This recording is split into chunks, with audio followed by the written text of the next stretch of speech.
सिद्धार्थ ने संकल्प लिए कि जब तक उन्हें परम सत्य और ज्ञान की प्राप्ति नहीं होगी तब तक वे अपने आसन से नहीं उठेंगे।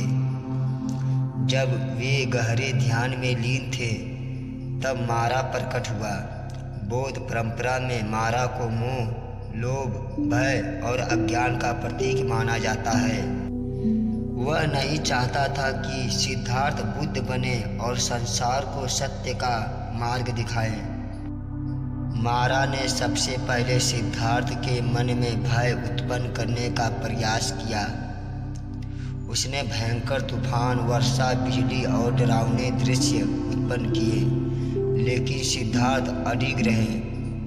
इसके बाद मारा ने अपनी विशाल सेना भेजी जिसने तरह तरह के अस्त्र शस्त्र चलाए, किंतु सिद्धार्थ ध्यान की शक्ति के सामने वे सभी अस्त्र फूलों में बदल गए। जब यह प्रयास भी असफल हो गया तब मारा ने अपनी सुंदर पुत्रियों को भेजा ताकि वे सिद्धार्थ का ध्यान भंग कर सके। उन्होंने नृत्य, संगीत और आकर्षण के अनेक उपाय किए, लेकिन सिद्धार्थ का मन विचलित नहीं हुआ। वे पूरी तरह सत्य की खोज में एकाग्र थे। अंत में मारा स्वयं सिद्धार्थ के सामने आया और बोला, यह ज्ञान का आसन मेरा है, तुम्हें यहाँ बैठने का कोई अधिकार नहीं है। कौन तुम्हारा साक्षी है कि तुम इस ध्यान के योग्य हो? तब सिद्धार्थ ने शांत भाव से अपना दाहिना हाथ पृथ्वी की ओर बढ़ाया और धरती को साक्षी बनाया। इस घटना को भूमि स्पर्श मुद्रा कहा जाता है।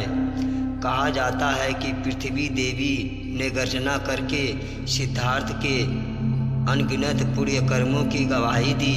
यह देखकर मारा और उनकी सेना पराजित होकर वहाँ से चले गए। उस रात सिद्धार्थ ने गहन ध्यान में तीनों ग्रहों में ज्ञान प्राप्त किया। उन्होंने अपने पूर्व जन्मों का ज्ञान पाया, कर्म और पूर्व जन्म के नियम को समझा तथा दुख, उसके कारण, उसके निवारण और मुक्ति के मार्ग का बोध प्राप्त किया। प्रातःकाल जब सूर्योदय हुआ तब सिद्धार्थ गौतम पूर्ण ज्ञान प्राप्त कर बुद्ध बन चुके थे।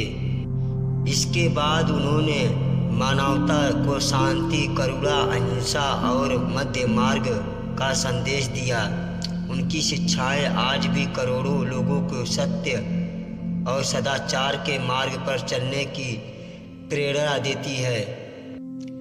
जितने भी हमारे समाज के लोग हैं बुद्ध को मानते हैं, चैनल को सब्सक्राइब करें, लाइक करें, फॉलो करें, शेयर करें, कमेंट करें।